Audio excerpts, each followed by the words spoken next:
Hello and good afternoon, everyone. Welcome to the reading session. Let's sit for few minutes, meditate for few minutes, and then we will start the reading. Sit comfortably.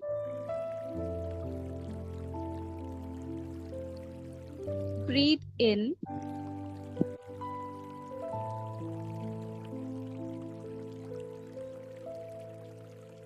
Relax your mind. Let all the tension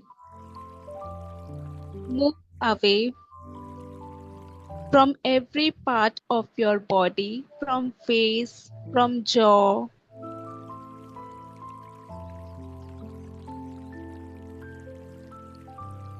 Now bring your attention to the area between your eyebrows, the seat of your awareness. Visualize a tiny flame glowing there. It represents your inner power, your will, your determination, your strength of choice. See this flame shining gently, steady, unwavering. Even when the winds of distraction blow, this flame stays alive. You are that flame, calm yet powerful. Say to yourself silently, within me lies the energy to do what I decide. My will is stronger than my moods. Now observe your mind. Sometimes it resists effort, chooses comfort, postpones action. Without judging, just notice those patterns. Breathe in acceptance. Breathe out those old tendencies. Visualize all self doubt, laziness, confusion melting away with each exhale. You are creating space for clarity, focus, and commitment. Say silently, I release hesitation. I am free from the pull of comfort and fear. Now imagine that flame within you growing brighter, warmer, steadier. Feel its warmth spreading through your chest, your arms, your entire body. It fills you with purpose and resolve. Bring to mind one thing you want to strengthen your willpower for.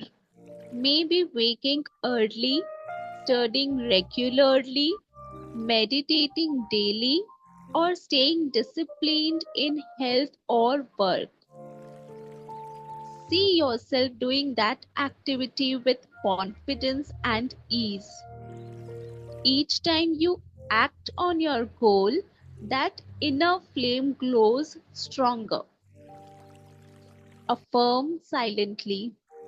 Each small action strengthens my will.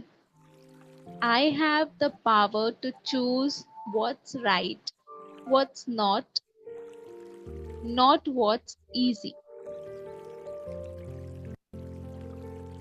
Now rest in silence for few moments.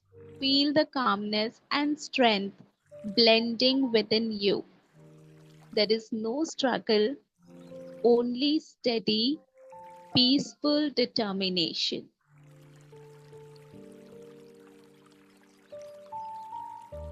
Take a few deep breaths with a gentle smile to your face. Say to yourself, I am master of my mind. My willpower is strong and peaceful. Move your fingers, your toes. When you are ready, open your eyes.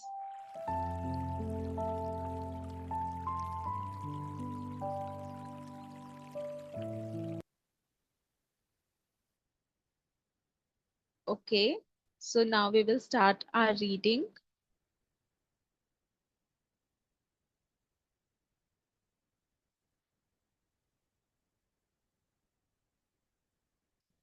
I would request Anika sister. Okay, thank you. So now we will start with a new topic, that is house cleaning. Just before starting house cleaning topic, I would like to revise what did author teach us in the last session. In the last session, author was teaching about our willpower, deciding to change. I loved it when author shared her personal experience that even after working for years on other people, still her old patterns still come to her many a times. But she was sharing that the difference is now also she is working on her old patterns, but now she is not looking up to patterns which are repeating with anger. She completely accepts the pattern and changes with love. So, this is the thing the author shared with us last time. Now, we will start with house cleaning. The mental work I do now is like cleaning a house. I go through my mental rooms and examine the thoughts and beliefs in them. Some I love, so I polish and shine them and make them even more useful. Some I notice need replacement or repair, and I get around to them as I can. Some are like yesterday's newspaper and old magazines and clothing that's no longer suitable. These I either give away or toss into the trash and I let them be gone forever. It's not necessary for me to be angry or to feel that I'm a bad person in order to do this. So ये चीज हमें author ने पहले भी समझाया था कि जब हम कोई रूम की सफाई करते हैं तब हम गुस्सा नहीं करते, तब हम चिड़चिड़े नहीं होते, तब हम देखते हैं कि कौन सी चीजों को ठीक करने की जरूरत है, कौन सी बस थोड़ी सी तो पॉलिश होने की जरूरत है, और कुछ कुछ ऐसी चीजें जो बहुत ही पुरानी अब काम के नहीं है, जैसे कि कपड़े हो गए, पुराने बर्तन हो गए जो अब काम के नहीं है, तो हम उसको निकाल देते हैं बिना कुछ गुस्सा किए कि ये क्यों रखा हुआ था अभी तक, कुछ भी। तो वैसे ही मन की सफाई भी करनी है, चाहे जितना भी पुराना हो गया हो, हमारी कोई कोई पैटर्न्स जो रिपीट हो रहे हो, लेकिन हमें गुस्सा नहीं करना है खुद पे, हमें प्यार से ही उन्हें अब निकालते जाना है। एक्सरसाइज दिया है ऑथर ने, I am willing to change. Let's use the affirmation, I am willing to change. Repeat this often, I am willing to change. I am willing to change. You can touch your throat as you say this. The throat is the energy center in the body where change takes place. By touching your throat, you are acknowledging you are in the process of changing. Be willing to allow the changes to happen when they come up in your life. Be aware that where you do not want to change is exactly the area where you need to change the most. I am willing to change. Author ने दो बहुत important चीजें यहाँ समझाई। पहली बात, एक affirmation use करो कि I am willing to change, I am willing to change. इसको बार बार रिपीट करते रहो। और साथ साथ में उन्होंने ये भी बताया कि अपना जो थ्रोट का एरिया होता है उसको टच करना है जब हम ये अफर्मेशन रिपीट करते हैं तब, क्योंकि थ्रोट में एक एनर्जी सेंटर है हमारी बॉडी का जहाँ पे चेंज बनती है, चेंज वहां से शुरुआत होती है। तो बाय टचिंग योर थ्रोट, जब हम थ्रोट को छूते हैं तो हम अक्नॉलेज करते हैं, ये मन ना मान लेता है कि हाँ हम चेंजिंग के प्रोसेस में हैं। फिर ऑथर ने एक बहुत इंपॉर्टेंट बात कही जो मुझे बहुत ही पसंद आया पर्सनली, कि be aware that where you do not want to change is exactly the area where you need to change the most. हम जिस बात में चेंज बिल्कुल नहीं होना चाहते हैं वही वो चीज है जिसमें हमें चेंज की जरूरत है। So, the universal intelligence is always responding to your thoughts and words. Things will definitely begin to change as you make these statements. तो ऑथर ये समझा रहे हैं कि यूनिवर्सल इंटेलिजेंस, ये जो पूरी कायनात बनी हुई है, वो हमेशा हमारे सोच और हमारे शब्दों पे रिस्पॉन्ड करती है। तो जैसे ही हम ये अफर्मेशन स्टार्ट किए that I am willing to change, वैसे ही यूनिवर्स भी अपना काम करना शुरू कर देती है। मेनी वेज टू चेंज, अब हम नया टॉपिक पढ़ रहे हैं, many ways to change. Working with my ideas is not the only way to change, there are many other methods that work quite well. In the back of the book, I have included a list of many of the ways you could approach your own growth process. Okay, तो author ये बोल रहे हैं कि ऐसा जरूरी नहीं है कि जो मैं प्रोसेस बता रही हूँ वही आपको फॉलो करना है। और भी कुछ कुछ बुक्स वो सजेस्ट किए हैं at the back of the book, and anybody who is listening to this session, वो भी पीछे की तरफ जाके हम चेक कर सकते हैं कि और कौन सा ऐसा बुक है जो हम यूज कर सकते हैं, अपने आप को हेल्प कर सकते हैं। Just think of a few now, लेकिन एक बार के लिए कुछ कुछ हम मेथड समझते हैं। There is a spiritual approach, author कोई स्पिरिचुअल अप्रोच के बारे में शायद हमें बताएंगे। there is a there is the mental approach and the physical approach. Holistic healing includes body, mind and spirit. Holistic क्या है? जो सब कुछ इंक्लूड करता है, सारी हीलिंग को, सिर्फ फिजिकल नहीं।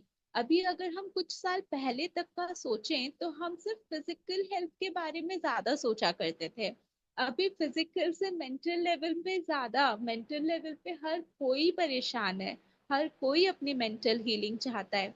और फिर स्पिरिचुअलिटी के पास भी लोग बहुत आगे बढ़ रहे हैं। सो holistic means complete healing, which includes spiritual, which includes mental, which includes physical as well. Okay, so body, mind and spirit. You can begin in any one of these areas as long as you eventually include all the areas.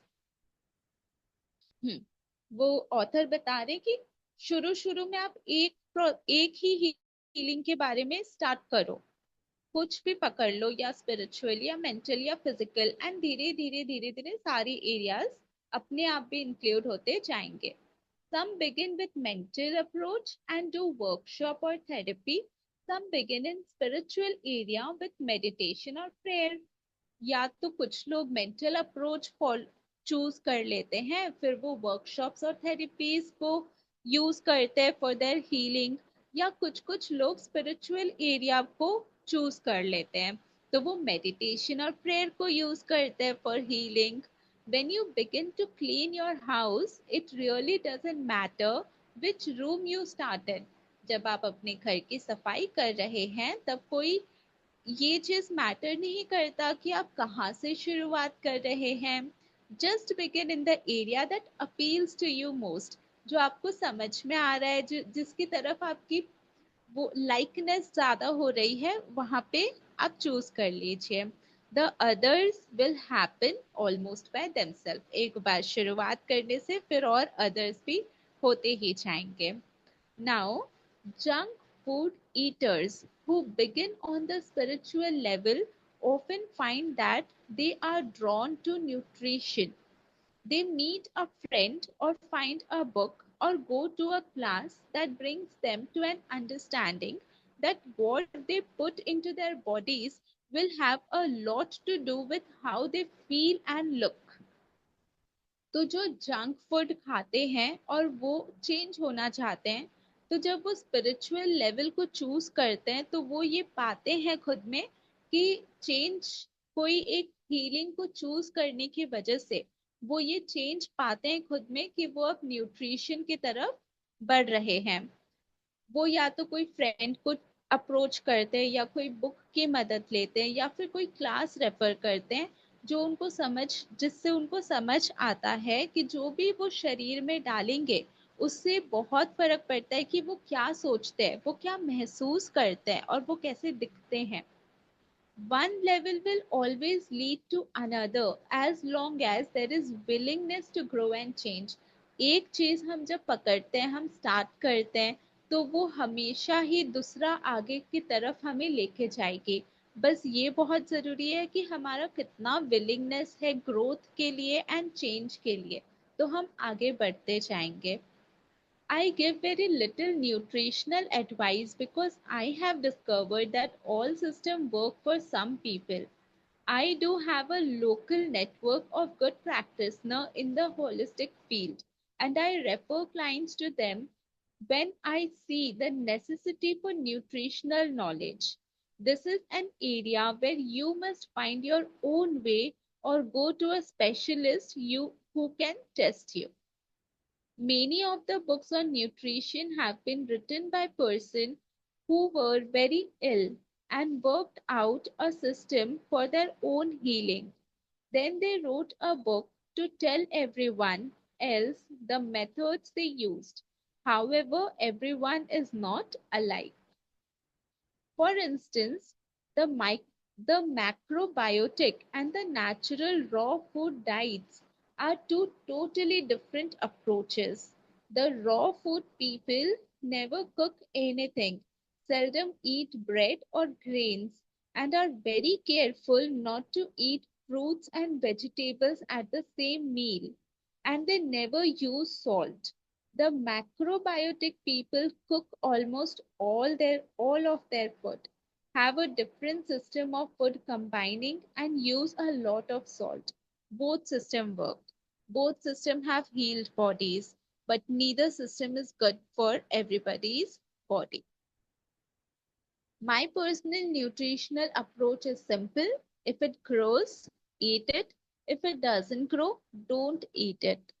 सो यहाँ पे author ने हमें ये समझाया कि वो personally nutritional advice नहीं देते हैं, क्योंकि वो देख, उन्होंने अपने वर्किंग एक्सपीरियंस में ये पाया है कि सारा सिस्टम सब पे काम नहीं करता।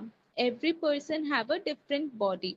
तो वो अपने न्यूट्रिशनल जितने भी उनकी जानकारी में जान पहचान है उनके पास भेज देते हैं। एंड उन्होंने कुछ एग्जाम्पल्स हमें बताए हैं about macrobiotics and natural raw food diets. Natural raw food diets वाले लोग नमक अपने खाने में यूज ही नहीं करते एंड वो रॉ खाते हैं, कच्चा खाते हैं, एंड वो ये हमेशा ध्यान में रखते हैं कि फ्रूट्स को अपने मील के साथ नहीं खाएं। साथ में हमें ऑथर ने मैक्रोबायोटिक्स के बारे में ये बताया कि मैक्रोबायोटिक्स वाले बहुत नमक यूज करते हैं और वो हमेशा ही प्राय सारे फूड को कुक करते हैं, जो कि रॉ फूड वाले नहीं करते हैं। तो लेकिन ऑथर हमें ये समझाना चाह रहे हैं ये चीज बता के कि दोनों ही सिस्टम काम करते हैं, दोनों ही सिस्टम ने बॉडीज को हील किया है, लेकिन ऐसा नहीं है कि हर एक सिस्टम हर एक बॉडी पे काम कर जाए। तो वो पर्सनली न्यूट्रिशनल अगर उनसे कोई एडवाइस मांगता है तो वो पर्सनली बहुत सिंपल अप्रोच बताते हैं कि जो ग्रो करता है उसे खाओ और जो ग्रो नहीं करता है उसे नहीं खाओ। So be conscious of your eating It's like paying attention to our thoughts. ये कितनी बड़ी लाइन है, कितना इम्पोर्टेंट है, इस लाइन में कितनी शक्ति है और हम सबके लिए कितना इम्पोर्टेंट है कि जो आप खाते हो उसके लिए बहुत कॉन्शियस रहो। क्यों? It's like paying attention to our thoughts. और थॉट्स का तो हम सब सीख ही रहे हैं कि थॉट्स पॉजिटिव होना कितना जरूरी है, थॉट्स में स्ट्रेंथ होना कितना जरूरी है, क्योंकि हर एक बॉडी का सेल जो भी हम सोचते हैं वो हम हमारे बॉडी का हर एक सेल सुनता है हमारी बात को। तो ये वाली लाइन तो आज का आई थिंक टेक अवे सबके लिए होना चाहिए। Be conscious of your eating. It's like paying attention to our thoughts. क्योंकि कई बार ऐसे प्रैक्टिकली, क्योंकि हम सब अभी ऐसे वर्ल्ड में हैं जहाँ पे सबको ही ये सिखाया जाता है कि अच्छा सोचो, अच्छा सोचो, अच्छा खाओ भी है, बट हम थॉट्स के ऊपर अभी सब काम कर रहे हैं। तो जब हम, मेरा ये पर्सनली एक्सपीरियंस है कि सोच के ऊपर तो काम कर लेते हैं कि अच्छा सोचना है, जैसे ही कुछ गलत सोचते हैं इवन इफ बहुत लंबा भी कभी कभी चलता है लेकिन चेंज कर लेते हैं। लेकिन डाइट, डाइट के में इतना अटैचमेंट है, कुछ भी जंक फूड या कुछ भी जो नमकीन स्वीट्स ये सब में इतनी अटैचमेंट है कि वो ध्यान नहीं देते, उतना कॉन्शियस नहीं होते, मन किया खाने का तो खा लेते हैं। लेकिन जब जब हम सीख रहे हैं, क्योंकि अभी हम जर्नी पर हैं, तो ये लाइन बहुत हेल्प करेगी हमें। हमें तो शायद ये लाइन को लिख के अपने पास रख लेना चाहिए। Be conscious of your eating, it's like paying attention to our thoughts. We also can learn to pay attention to our bodies and signals we get when we eat in different ways. Cleaning the mental house after a lifetime of indulging in negative mental thoughts is a bit like going on a good nutritional program after a lifetime of indulging in junk food. अब author ये बोल रहे हैं कि mental cleansing का जो ये process है जिसमें आप और हम सब मिलकर एक जर्नी स्टार्ट किए हैं, वो ऐसा है जैसे कि कोई गुड न्यूट्रिशनल प्रोग्राम में हमने ज्वाइन कर लिया after being a life time of indulging in junk food. यहाँ पे जंक फूड हो गए हमारे नेगेटिव थॉट्स, हमारे फियर वाले थॉट्स, हमारे लो कॉन्फिडेंस वाले थॉट्स, ईगो वाले थॉट्स, सारे थॉट्स वो हमारा जंक फूड था। अब न्यूट्रिशनल प्रोग्राम में हमने ज्वाइन किया है जिसमें कि अब मेंटल क्लिनजिंग होएगी। They both can often create healing crises. As you begin to change your physical diet, the body begins to throw off the accumulation of toxic residue. And as this happens, you can feel rather rotten for a day or two. So it is when you make a decision to change the mental thought patterns, your circumstances can begin to seem worse for a while. तो ये चीज हम सब ने कभी ना कभी ऐसे एक्सपीरियंस किया ही है कि अगर हम खान पान में थोड़ा सा सुधार लाने का कोशिश करते हैं और हम अपनी डाइट को चेंज करते हैं, तो क्योंकि टॉक्सिक निकलेगा अब हमारे शरीर से, तो एक दो दिन के लिए या फिर कुछ थोड़ा सा दिन के लिए हम बीमार हो जाते हैं या हम और भी वीक फील करते हैं क्योंकि वो टॉक्सिक्स निकलेगा ना अब शरीर से। तो इसलिए ऐसा फीलिंग होता है। तो ऑथर यही कह रहे हैं, जब फिजिकल डाइट चेंज करने पर हमें थोड़ा रॉटन फील होता है, तो तब जब हम मेंटल थॉट पैटर्न्स अपना चेंज करें तो इवन सिचुएशन कभी कभी वर्स भी हो जाता है। सो इससे डरना नहीं है, वो वर्स होगा मीन्स, अगर वर्स हो रहा है means you are working on it. नहीं तो वो अंदर ही अंदर सड़ता रहेगा और हमें कुछ फर्क नहीं पड़ेगा। लेकिन अब वो सिचुएशन हमने ट्रिगर कर लिया है ना उसको पॉजिटिव थॉट्स देके, तो वो कुछ टाइम के लिए और वर्स हो जाएगा।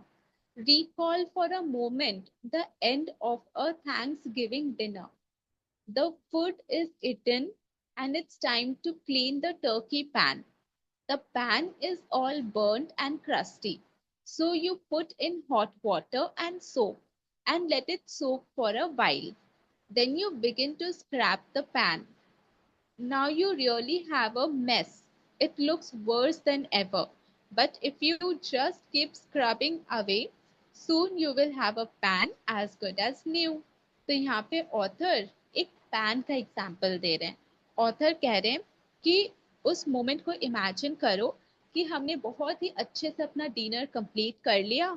अब हमारा काम है बर्तन को साफ करना. वो बर्तन जिसमें खाना पकाया गया था, तो वो ऑलरेडी अब कहीं से जला हुआ है, बर्न्ड है, क्रस्टी है. तो हम उसको गर्म पानी में और सोप डाल के सोक कर देते हैं ताकि वो सॉफ्ट हो जाए. और जब हम साफ करते हैं, आप लोगों ने एक्सपीरियंस किया होगा, मैंने भी एक्सपीरियंस किया है कि कोई कढ़ाई होती है जिसमें हम तेल यूज किए हुए होते हैं, या फिर कोई सब्जी बनाई होती है जिसको हमने बहुत भून के बहुत देर पकाया हो, तो कैसे कढ़ाई में बिल्कुल बर्न हो जाता है वो. तो उसको जब जाली से लगड़ते हैं तो एक बार कितना ऐसे लगता है ना कि यार कितनी गंदगी निकल रही है. तो वही ऑथर भी यही समझा रहे. Then you begin to scrap the pan. जब हम पैन को सफाई करने लगते हैं तो एक मेस वाली फीलिंग आती है कि वो वर्स लगता है उस समय तो. लेकिन धीरे धीरे पानी उसमें पड़ता रहता है, हम जाली से लगड़ते रहते हैं, साबुन अपना काम करता रहता है, और तुरंत थोड़े ही देर के बाद pan as good as new हो जाता है, एकदम चमकने लगता है. तो it's the same thing with cleaning up a dried on crusty mental pattern. अब ये मेंटल पैटर्न्स तो पता नहीं कितने साल के हैं, इस जन्म के हैं, कुछ और पिछले जन्म के हैं. तो जब हम उसकी सफाई करते हैं, when we soak it with new ideas, all the gook comes to the surface to look at. Just keep doing the new affirmations. Author हमें ये समझा रहे कि बिल्कुल मत घबराना, अगर कुछ वर्ड्स भी होता है तो रेजिस्टेंस और भी बढ़ जाएगा, या फिर मेंटल रेजिस्टेंस जब और बढ़ती है ना तो और भी प्रॉब्लम्स आने लगते हैं. तो just keep doing the new affirmations. और कुछ नहीं करना, हमें ओल्ड पैटर्न्स को तो डिटैच होके देखते रहना है और न्यू अफर्मेशंस को रिपीट करते रहना है. And soon you will have a totally cleared and old limitations. धीरे धीरे हम ऐसा पाएंगे कि वो ओल्ड लिमिटेशंस जिससे पता नहीं हम कितने टाइम तक थक गए थे चेंज करते करते, हम देखेंगे वो हम में है ही नहीं, उसका एक ट्रेस भी हमारे में नहीं मिलेगा. अब ऑथर एक्सरसाइज सिखा रहे हैं, willing to change. So we have decided we are willing to change and we will use any and all methods that work for us. Let me describe one of the method I use with myself and with others. First, go look in a mirror and say to yourself, I am willing to change. Notice how you feel.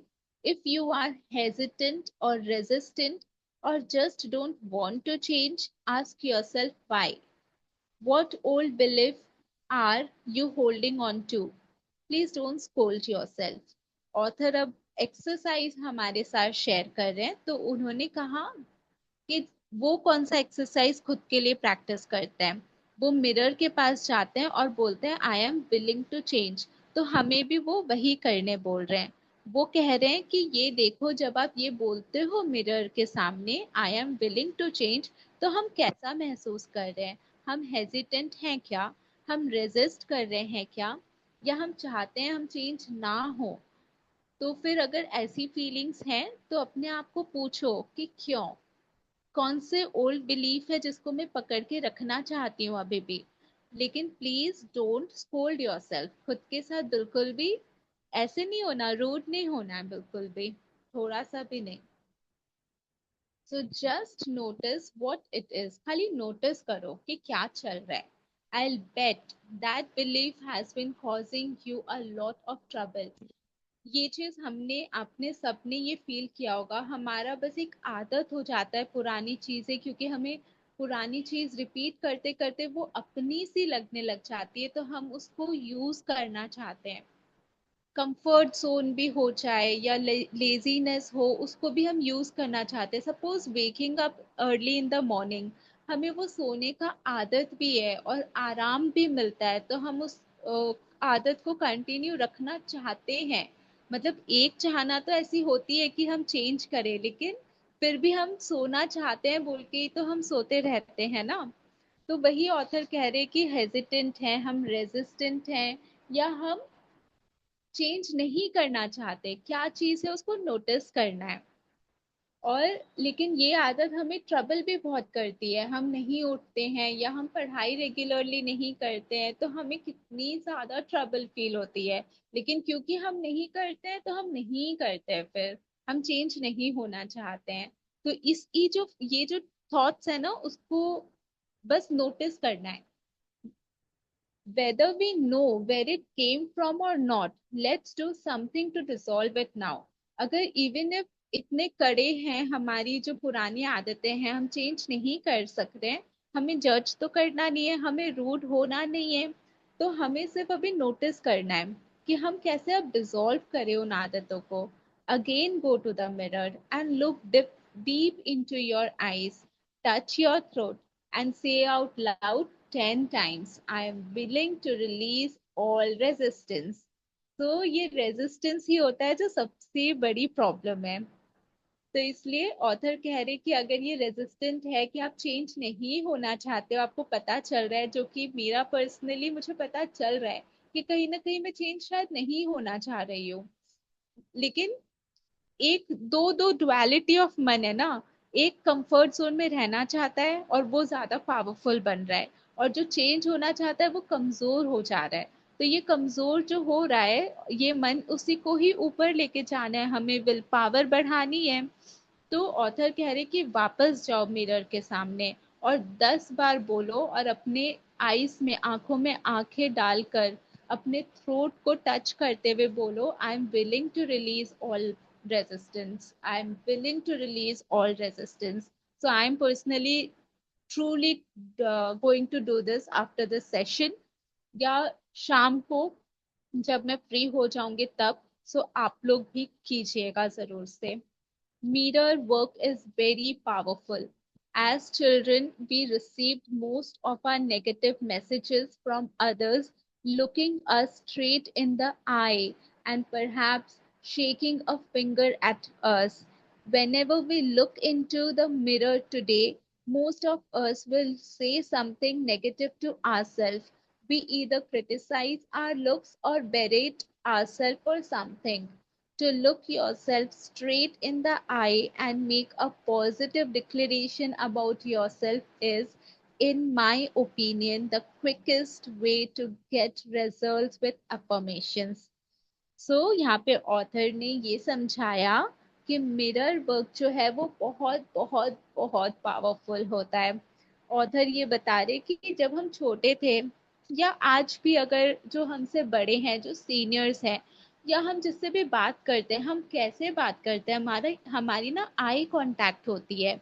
और as a children भी हमें I deeply हमारे आंखों में देख के, और कभी कभी हम पे उंगली उठा के हमें डांटा गया, या हम पे जो भी ओपिनियंस बनाए गए, वो हम डीपली अपने अंदर ले गए हैं। और जब हम अपने आप को मिरर में देखते हैं आज, तो हम क्रिटिसाइज करते हैं, या तो अपनी लुक्स को लेके, या फिर जो सिचुएशंस लाइफ में चल रहे हैं उसको लेके हम क्रिटिसाइज करते हैं। तो अब ऑथर बोल रहे हैं कि अब जब आप अपने आप को मिरर में देखोगे, तो एक पॉजिटिव डिक्लेरेशन करने से सबसे जल्दी हमारे रिजल्ट्स निकलेंगे, positive results with the affirmations. So this is what author taught us today about the mirror work. Now chapter 6, we will start resistance to change. I am in the rhythm and flow of ever changing life. So ये जो chapter है वो हम next हाँ जी। Session में start करेंगे। हाँ हाँ जी। जी हाँ अनिका जी। सिस्टर। हाँ हाँ जी, जी। बस मैं वही कहने वाली थी कि नेक्स्ट से स्टार्ट करते हैं। हाँ जी। हाँ जी। Thank you so okay. Much. बहुत अच्छा था आज का सेशन। बहुत अच्छे लगे मुझे हाँ। पॉइंट्स। एक जो वो थ्रोट का पॉइंट था ना, वो मैंने पहली बार हाँ एक्चुअली जी। सुना। मैंने भी। हाँ, तो मुझे बहुत। मैंने ये चीज पर्सनली फील भी किया है, मतलब जब भी मुझे कुछ रेजिस्ट करती हूँ ना मैं जिन बातों को, मुझे थ्रोट में पेन भी फील होता है। मैंने ये चीज फील हाँ, किया है अपने साथ। हाँ जी, हाँ जी। नहीं, मैंने कभी इस पे ऐसे ध्यान नहीं दिया कि थ्रोट से कैसे रेजिस्टेंस का है, how is it related. But अब हाँ ऑथर ने कहा है तो ये डेफिनेटली इसका कुछ होगा related to the throat. So right. वहां पे चक्रा है, वो जो चक्रा है ना, थ्रोट चक्रा, हाँ जी, हाँ जी, वो हाँ। ऑथर कह रहे कि वो चेंज वहां पे प्लेस होता है। तो जब हम उसको नहीं, रब जब करते हैं अपसेट थ्रोट होते हैं तो चक्रा फिर को। भी थ्रोट में आती है ना सेंसेशन सबसे पहले। हाँ हाँ हाँ, राइट, राइट। Right, right. वही। नहीं, that was a very good exercise भी जो उन्होंने बताई ना, टू टच योर थ्रोट। हाँ, और जो मिरर का बताए हैं उसमें भी उन्होंने कहा कि थ्रोट को टच करते हुए 10 टाइम्स बोलो कि I am willing to release all my resistance. हाँ, all the pain, right, right. Right. Was very good. बहुत ही आज मतलब बहुत लर्निंग हुई आज के से। Right right. Same thank you here. So much, thank you so much. Thank you so much Anika sister. Thank you. तो हम सब करने वाले हैं आज ये, जब भी फ्री होंगे अपने रूम में अकेले होंगे, या फिर अगर बाई चांस अकेले नहीं हो पा रहे मिरर के सामने, तो हम फोन का कैमरा यूज करके कर लेंगे। लेकिन हम सब करेंगे मिरर वर्क जो ऑथर ने बताया है। हाँ जी, ओके बिल्कुल। जी। हाँ जी। ओके जी, कल मिलते हैं फिर। थैंक यू हाँ एवरीवन। जी, thank you so much. Okay, bye bye. Bye.